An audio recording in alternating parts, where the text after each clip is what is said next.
Tudo bem, pessoal? Trataremos hoje de estrutura de dados não lineares. Muito bem-vindo à aula da disciplina de estrutura de dados. Porém, para que tratemos do assunto estrutura de dados não lineares, nós vamos relembrar a questão das estruturas de dados lineares, onde nas quais nós estudamos a proposta da estrutura de dados linear em pilha. E o que aprendemos lá? Relembrando, tudo acontecia no topo e que a regra para o funcionamento da pilha era do tipo last in, first out, que nos colocava no último que entra, primeiro que sai, e um funcionamento, né, de estrutura LIFO.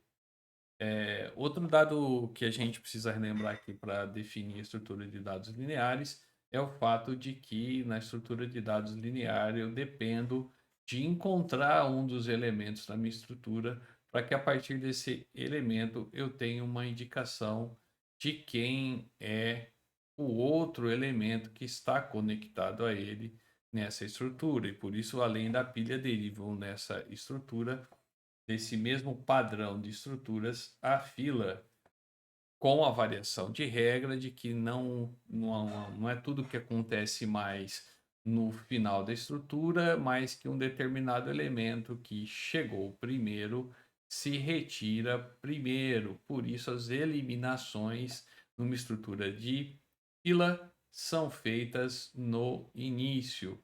E chegada de novos elementos, assim como já acontecia na nossa estrutura de pilha, quem chega, chega e entra por último nessa estrutura.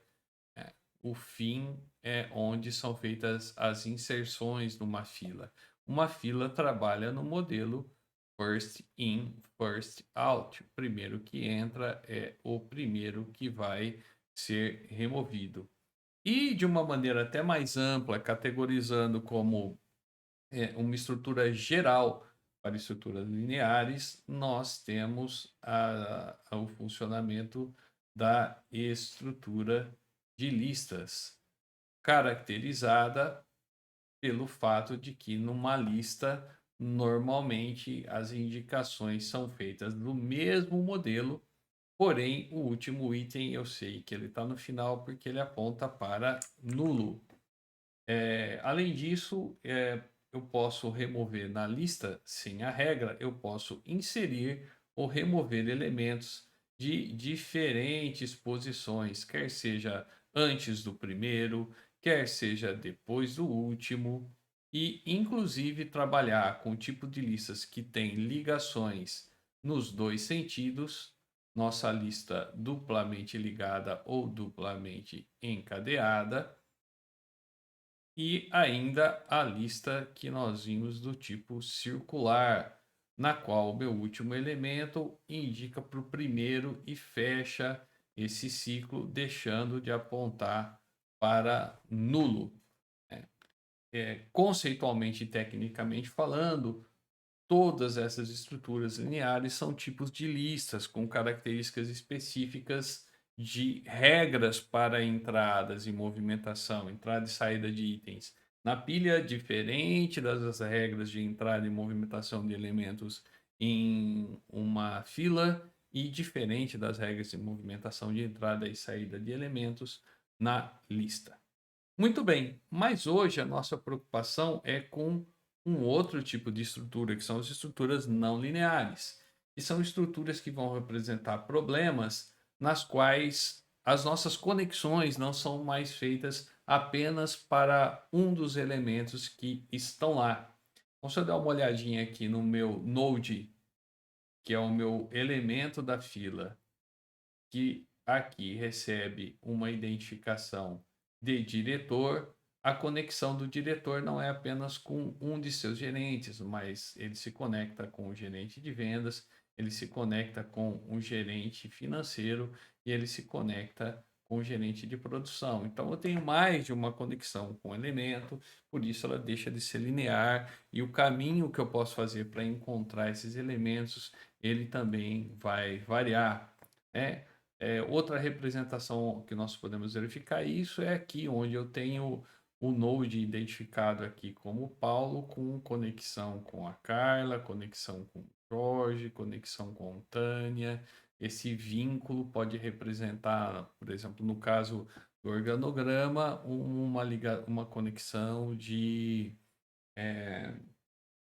unidirecional, né, de uma direção só. Por exemplo, o Paulo é chefe da Carla, o Paulo é chefe do Jorge, o Paulo é chefe da Tânia, mas isso não quer dizer que a Tânia seja chefe do Paulo, ou o Jorge seja chefe do Paulo, ou a Carla seja chefe do Paulo, né? Então, porém, a gente vai ter também possibilidades de conexões desse tipo que são bidirecionais, como se eu quisesse representar, por exemplo, um domínio de problema no qual eu preciso indicar um relacionamento de amizade. Nesse caso, Paulo é amigo da Carla, mas ao mesmo tempo Carla é amiga de Paulo. É como se eu tivesse, né, duas setas dessa. Uma que vai de Paulo, por exemplo, para Tânia, dizendo: olha, o Paulo é amigo da Tânia.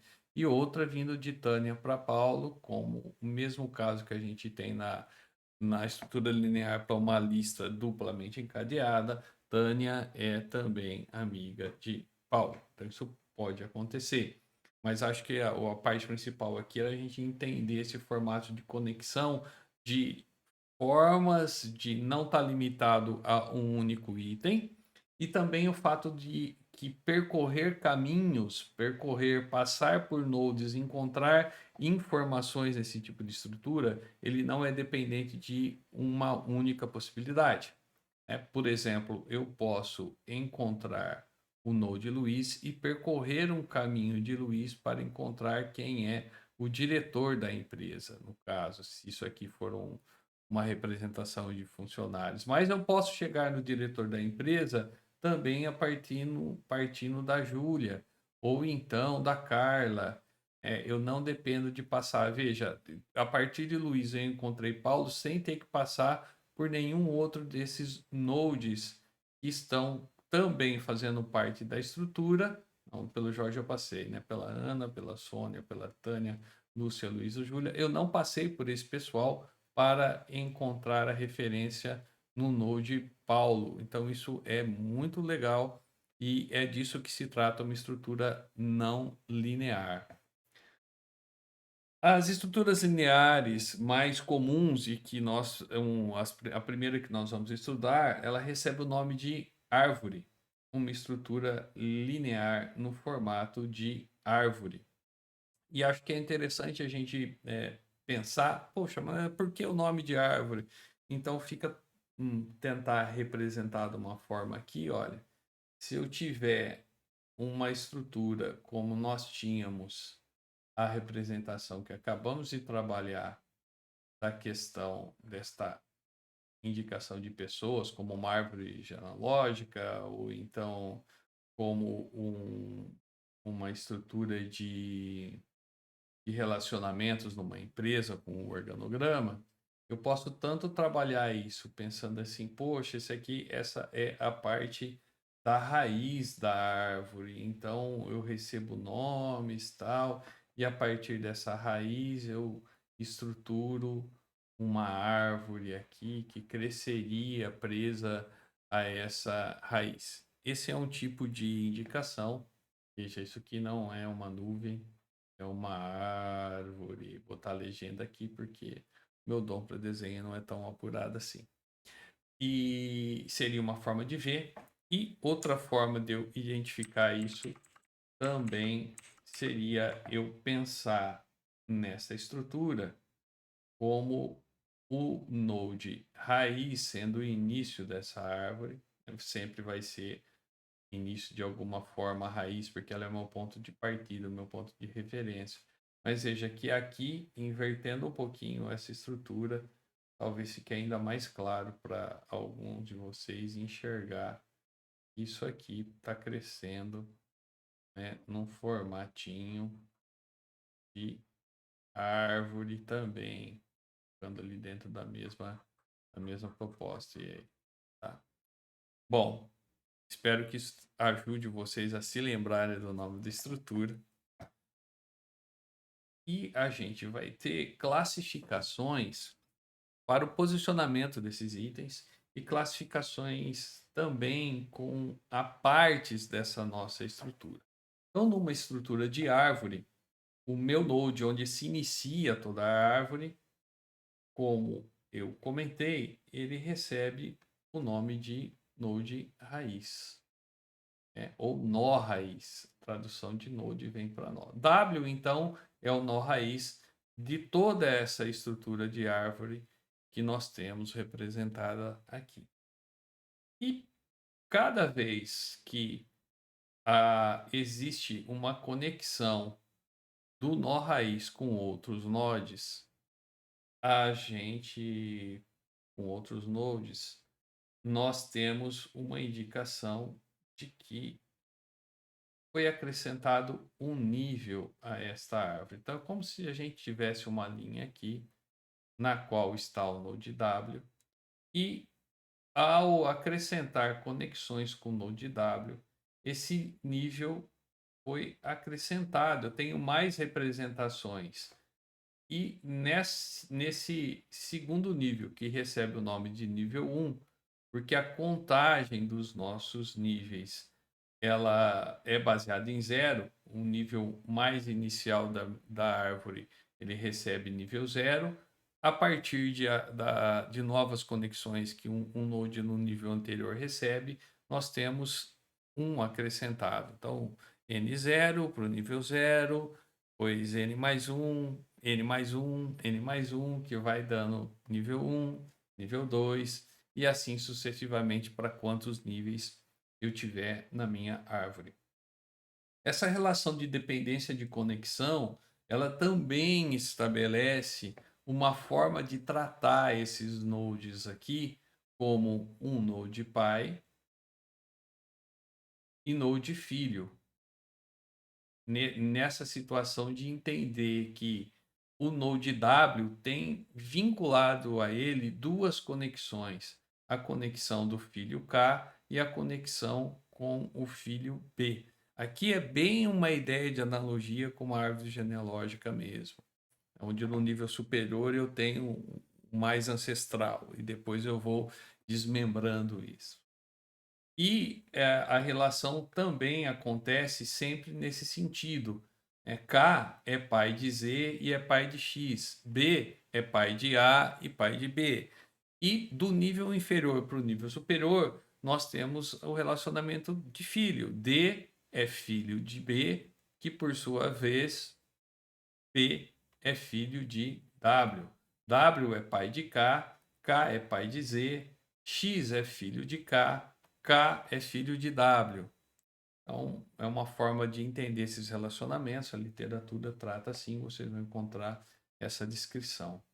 Outro nome que vem dessa ideia da árvore é que cada um dos meus nodes, ele é a representação também chamada de folha. Como se no meu galho, que vem de W, nasceu uma folhinha que é o X. O Z é outra folha.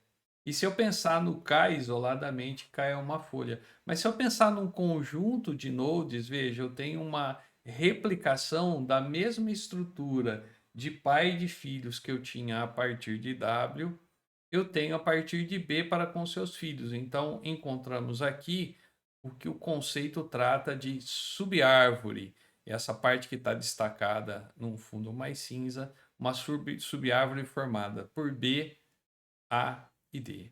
Dá para pensar um pouco nisso para uma árvore desse tipo, que depois a gente se aprofunda e estuda melhor os tipos de árvore, mas uma árvore desse tipo, que é uma árvore binária, porque cada um dos seus pais tem conectado a ele apenas dois itens, duas folhas ou dois filhos, né? É uma replicação dessa mesma estrutura que se repete aqui, que se repete aqui e que vai se repetir no caso de A também ter duas conexões a ele, A ter dois filhos e D ter dois filhos. Então eu teria novamente uma subárvore aqui, uma outra subárvore desse lado, o que dá para a gente pensar até numa estrutura de replicação de estruturas, um conceito chamado de fractal. Mas não é objeto do nosso estudo, mas matematicamente também tem um pouco desse conceito envolvido aí. Ótimo. E algumas classificações que nós encontraremos a respeito da quantidade de conexão. Essas conexões de árvores nos levam a um tratamento matemático, uma classificação também chamada de grafo.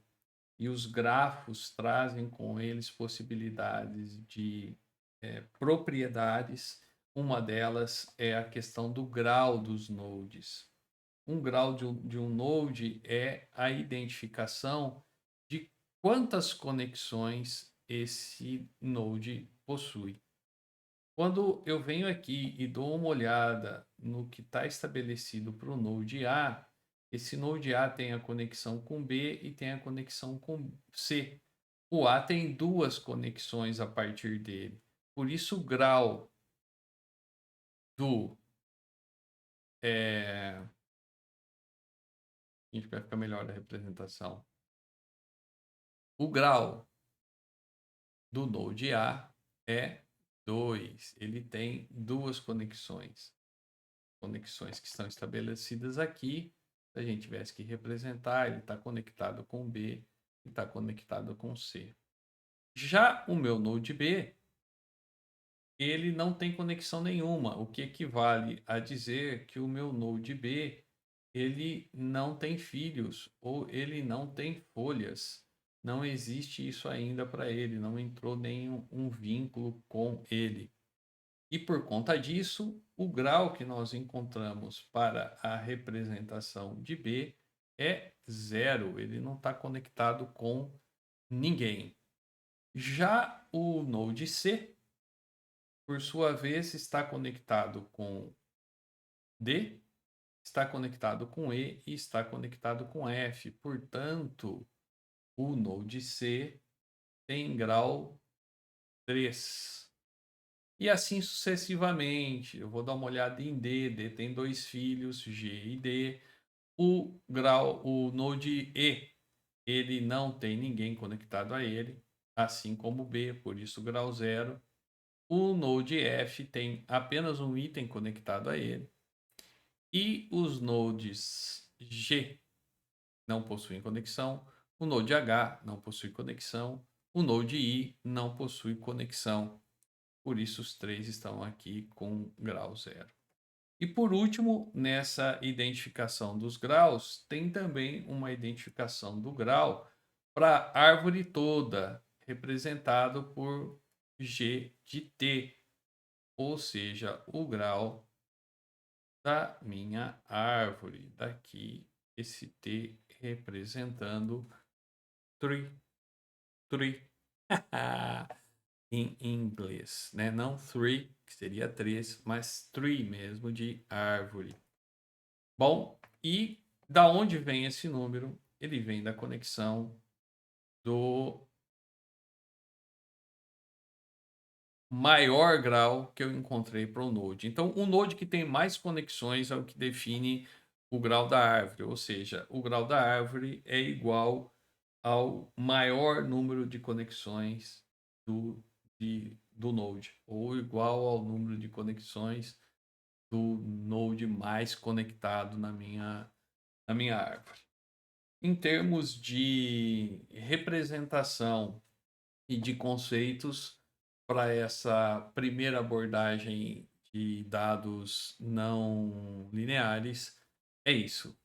Obrigado e até o nosso